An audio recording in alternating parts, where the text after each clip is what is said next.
নমস্কার বন্ধুরা, ধানতলা গোট ফার্মে আপনাদের সকলকে স্বাগত। নতুন একটা ভিডিও নিয়ে চলে এলাম। অনেকদিন বৃষ্টি ছিল, ছাগলগুলো সব বের করা যায়নি। আজ সকালবেলায় ছাগলগুলো একটু বের করা হলো। চারিদিকে শুধু জল আর জল।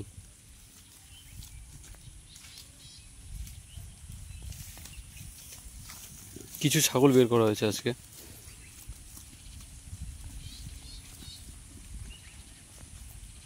দেখুন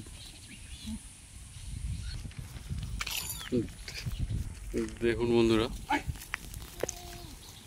কাঁঠাল পাতা দেখেছে, পেছন পেছন কীভাবে দৌড়াচ্ছে কাঁঠাল পাতা। দেখুন, কাঁঠাল পাতার পেছনে কাঁঠাল পাতা দেখেনি, সব লাইন দিয়েছে।